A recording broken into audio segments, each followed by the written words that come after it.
Wondering, what are the age ranges and the states of the PUIs currently? So we have, as I mentioned, there's about 14 patients in the hospital. The majority of them are over 50. There's a handful, three or four that are under 50, but they are all adults.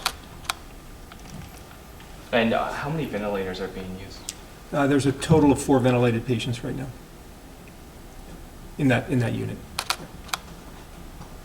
Are you worried the hospital might become overrun if people don't take heed anymore? Yes, very much so. Yeah, I mean, if you look at the growth curves of this kind of a thing, if you aren't careful about what you're doing and do all the things that have been mentioned here by everyone, it can become overwhelming very fast. If you just pay attention to a little bit of the news of what's going on in New York City, and I've spoken to I've got colleagues, that have worked in those environments in Washington State as well as in New York, and and they're tired, and they've been working really hard for a very long time, and you run out of resources, and it's not those out in our community that are running around in town now that are really worried about this, but it's the people that they connect with that can end up being vulnerable and end up sick and in the hospital. And this is really, it borders to me on a criminal act for people to ignore what you're hearing here, because this is essentially 15% of the people that you're just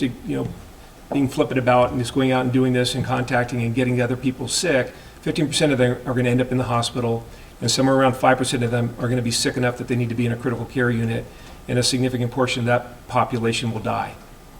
So we need to take this seriously and act like the citizens I know we all are, do all the right things. I want to make one more comment that the health department, Whitney, made that I think is really important too, is that as you go through this and what we're doing and keeping ourselves clean, keeping surfaces clean, shelter-in-place language that we're hearing, I mean, you can go outdoors, but don't congregate outdoors. If you want to go out and get a little exercise, go for a run, go for a bicycle ride, but do it separated from other people. This is going to be a rough ride. This is something we've never experienced before.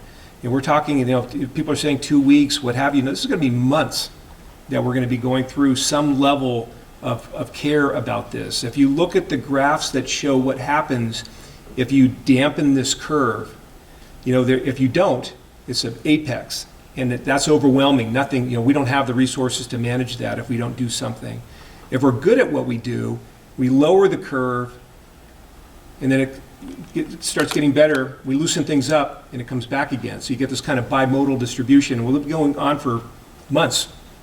Maybe we'll be lucky, and the summer will kill it.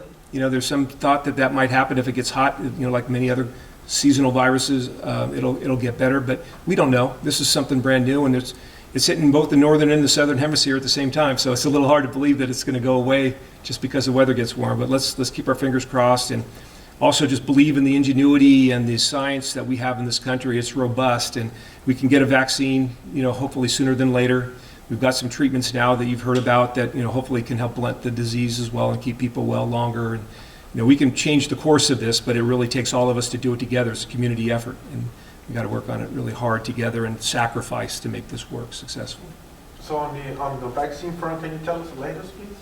I don't know more than I just said. I know they're working on it. I don't think there's any in trials yet. I think they're getting closer to wanting to do that. I know the FDA and others have already said that they'll accelerate that process. So we'll take risks that we normally don't take to make sure we get a vaccine out as soon as we possibly can. So with that being said, would you advise the advice we're getting today becomes that much more important? Exactly.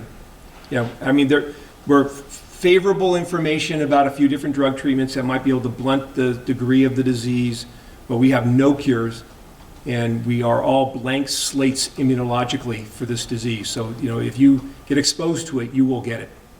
Nobody's immune. Good news is 85% of the people will get a cold or, a mild flu kind of a thing and recover just fine, but we have to worry about the 15% that are most vulnerable.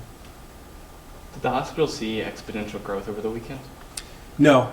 I mean, I think you probably have all seen the DSHS site, and they show that we've had 3 more deaths over the weekend than we had.